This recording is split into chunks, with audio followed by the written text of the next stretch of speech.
It was just past 11:30 p.m. when Tanya Rollins pulled into the BP off Interstate 65, right outside of Bowling Green, Kentucky. She had driven for hours from her cousin's place in Nashville, windows cracked, music low, just trying to breathe in the stillness. She wasn't in uniform. She didn't want to be noticed, didn't want to explain who she was, what she did, or why she was always gone. Just a tank of gas, maybe a bottle of water, then home. She wore black joggers, a hoodie, and running shoes.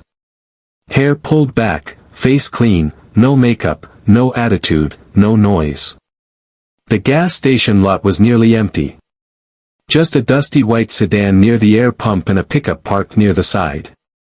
The lights buzzed overhead. She slid her card in, punched her zip code, and leaned against the car as the gas pumped. That's when the cruiser rolled in.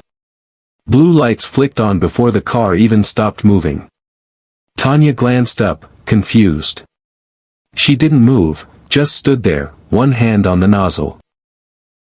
The officer stepped out fast. White male, maybe late 30s, stocky build, buzz cut. Flashlight already in hand even though the station lights were bright enough to see a mile. His tone was sharp right out the gate. "Ma'am, is this your vehicle?" Tanya blinked. "Yes. I'm just getting gas. I need you to step away from the vehicle." She didn't argue. She set the nozzle back, closed the tank, and stepped back with her hands visible. "What's going on, officer?" she asked calmly. "Just following up on a call," he replied, circling her car. "You seem suspicious." "Suspicious?" Tanya looked around. No one else was watching.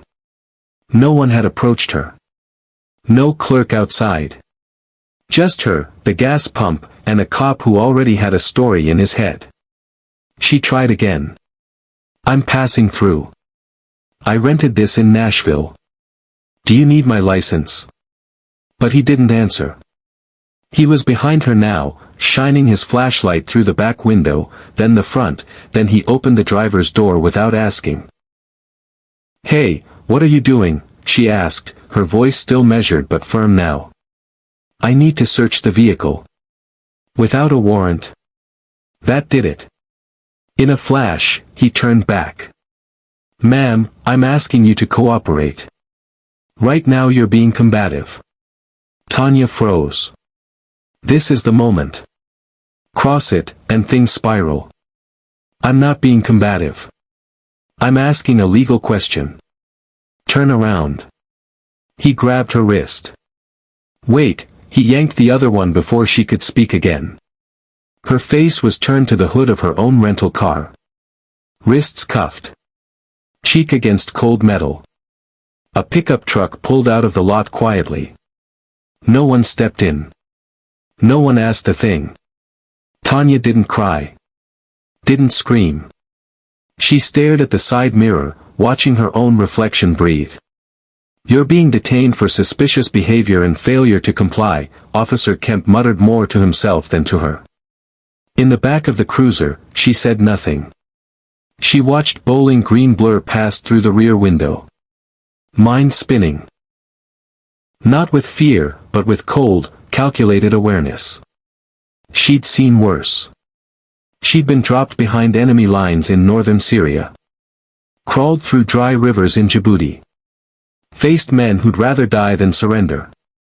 But this was personal. And it was happening at home. The cruiser pulled into the Bowling Green police station just after midnight. Tanya sat still, cuffed, her head leaned back against the seat. Her wrists hurt, not from the pressure, but from the insult. Officer Kemp didn't say a word as he opened the back door. Tanya stepped out on her own, calm, quiet. Inside, the fluorescent lights were harsh. A young black officer behind the desk glanced up immediately, clocking Tanya's athletic build and the way she carried herself. She didn't look like a criminal. She looked like someone used to calling the shots. "What's the charge?" the officer asked, tapping keys without looking away. Resisting, questioning, interfering with a lawful search, Kemp replied, trying to sound casual. Tanya didn't react. She just looked around the room. Police posters. A vending machine buzzing near the corner. The tired smell of old coffee and dust. Name, the officer at the desk asked her directly. Tanya Rollins. Middle name? Danielle. Date of birth? She gave it. No hesitation. No attitude. Just facts. You ever been arrested before? No. The typing stopped for half a second. Then resumed. A female officer was called in to pat her down. Standard procedure, they said. Tanya cooperated, raising her arms, keeping her expression neutral. You carrying anything sharp? No. You military? The woman asked, almost under her breath. Tanya glanced at her. Why do you ask? The officer shrugged, almost embarrassed. Your posture. Tanya gave her a small nod, then looked away. No reason to explain more. They took her prints, took her mug shot, put her in a holding cell with a metal bench, one toilet, and walls so close you could stretch your arms and touch both sides. She sat, crossed one leg over the other, closed her eyes. She'd been in tighter spots. Still, it wasn't the walls that pressed on her chest. It was knowing that this wasn't about what she'd done. It was about what he saw, a black woman in the dark with confidence. They let her sit in that cell for almost 2 hours before anyone said another word to her. At 2:04 a.m., a knock on the bars. You're being released. Charges are being filed. You'll be notified of your court date. She stood up. Where's my car? Impounded. For further investigation, Officer Kemp answered from down the hallway. You took my rental. He just smirked. Drive safe next time. No apology. No explanation. They gave her back her phone, her wallet, and her watch, but not the rental keys. Not even a cab. Tanya stepped outside into the humid night, her breath catching in the heat. She walked down the block and sat on a bench in front of a closed laundromat. Opened her phone. Her battery was low. She called her cousin. I need you to come get me. What happened? I'll explain later. The ride back was silent. Tanya stared out the window. Her cousin Janelle glanced over but didn't push. When they pulled into the driveway, Tanya paused before getting out. I need a lawyer, she said quietly. You sure? I'm very sure. But she wasn't just preparing to defend herself. She was preparing for war. 3 days later, Tanya met her new attorney, Kendra Sloan, at a quiet cafe downtown. Kendra was in her mid-40s with sharp eyes, thick curls pulled into a twist, and a calm that felt like solid ground. She wore a slate gray blazer over a navy blouse and spoke like someone who didn't believe in wasted words.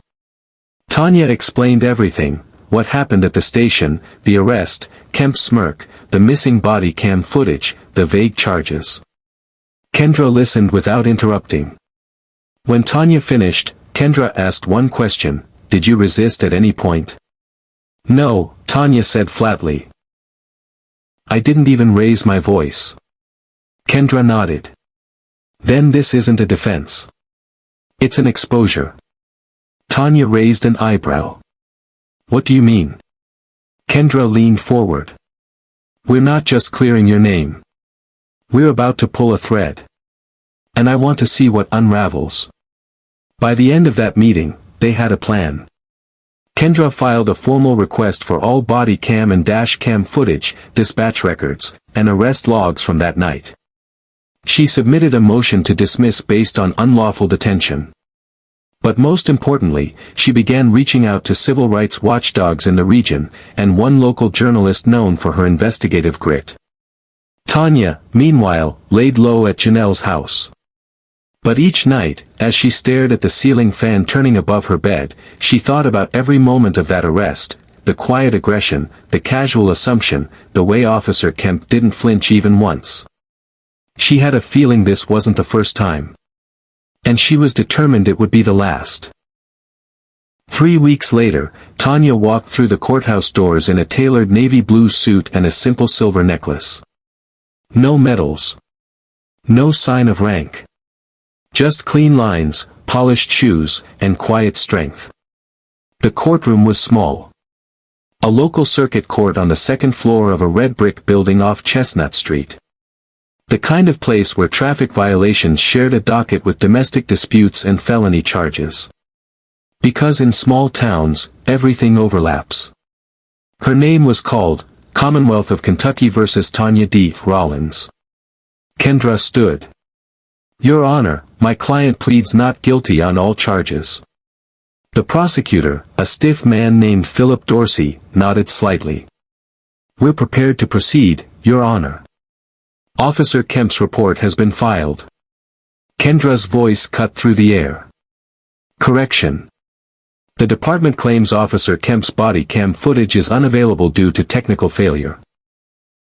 We're requesting full access to dash cam footage and dispatch records, as well as an internal review of this so-called malfunction. The judge raised an eyebrow. Granted. Next hearing in 3 weeks. Outside the courtroom, Tanya exhaled.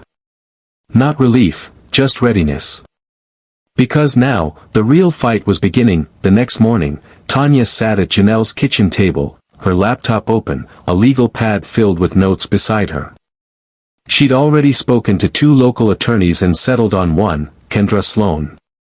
Mid-40s, sharp, principled, known for taking on tough civil rights cases and winning. They agreed to meet that afternoon. Kendra arrived with a slim briefcase, a calm intensity in her eyes. I read the intake report, she said, getting straight to the point. They're charging you with obstruction and resisting. That tells me they're trying to cover their own tracks. It wasn't just what he did, Tanya said slowly. It was how sure he was that no one would believe me. Like it was routine. Kendra nodded. That's because it probably was. Let's not just fight back. Let's dig. Over the next few days, Tanya stayed quiet publicly but relentless behind the scenes. Kendra filed for discovery, requesting all footage, body cam, dash cam, security videos, and any radio dispatches or civilian complaints from the night in question. 3 days later, the response came in, Officer Kemp's body cam footage was unavailable due to technical malfunction. Convenient, Kendra muttered, tossing the letter on the table. What about the dash cam? Still pending. But we push harder now. I'm filing a motion to compel. If there's any paper trail of complaints against Kemp, we'll find it. Tanya's first court date came quickly. She wore a navy suit, no medals, no indicators of rank, just quiet dignity. The courtroom was small, tucked on the second floor of a government building on Chestnut Street. Kemp was already seated, his uniform crisp, demeanor confident. He didn't look at her. When the judge called the case, Commonwealth of Kentucky versus Tanya Rollins, Kendra stood tall beside her. Your Honor, we plead not guilty on all counts. The prosecutor, a clean-cut man named Philip Dorsey, gave a tight nod. We're ready to proceed. Officer Kemp has submitted his written report. Kendra raised a hand. Correction, Your Honor. The department reports that Officer Kemp's body cam footage is unavailable due to a malfunction. We request all dispatch logs, dash cam footage, and any internal communication regarding this malfunction. The judge squinted through his glasses. Unavailable. Dorsey coughed. There was a recording error. However, the officer's written report is intact. The judge nodded slowly. Motion granted. Discovery to be delivered within 10 days. Next hearing is set for 3 weeks from today. Outside the courthouse, Tanya stood on the sidewalk beside Kendra. He didn't flinch, Tanya said. Not once. He's done this before. Probably expects it to end like it always does. As they walked toward the car, a woman sitting on the steps called out. You the one Kemp arrested at the gas station? Tanya turned. The woman had a baby on her hip and tired eyes. Yeah. That was me. He pulled me over last year, she said. Said I fit the description. Took me in. Said I was belligerent. I was terrified. What happened? Charges dropped, but I lost my job. It stayed on my record for 6 months. Kendra stepped closer. Do you remember the date? I got the papers at home. Tanya handed her a card. Hold on to them. We'll be in touch. Her name was Charlene Knox. Another piece of the puzzle. Later that week, Tanya sat in the backyard with her phone in hand. Her thumb hovered over the screen. She scrolled past a name 3 times before finally hitting dial. Rollins, the voice answered. Familiar. Steady. All business. Commander Jensen, it's Tanya.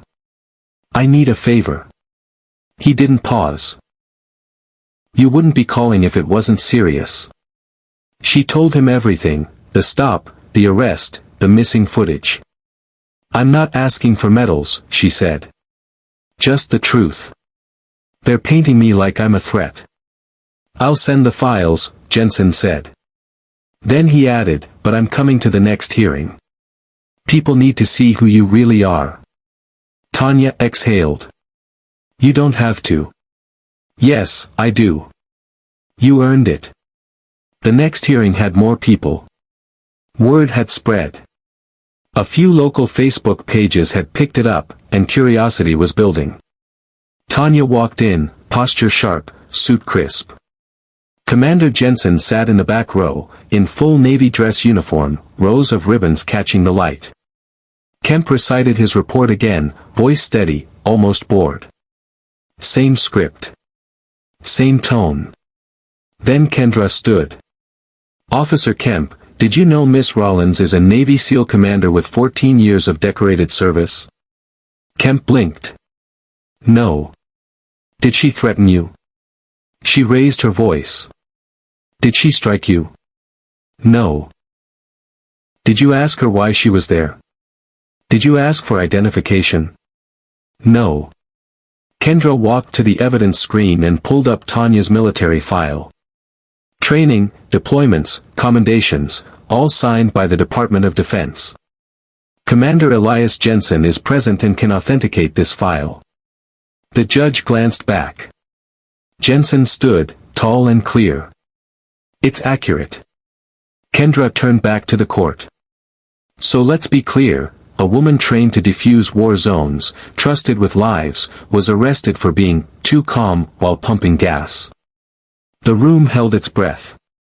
The judge called a recess. Outside, Tanya leaned on the rail. Janelle handed her a bottle of water. Jensen joined them. You didn't have to come, she said. Yes, I did, he replied. You always showed up for others. It's your turn. But Tanya knew this fight was far from over. Men like Kemp didn't fold. They doubled down. By the third hearing, something had shifted.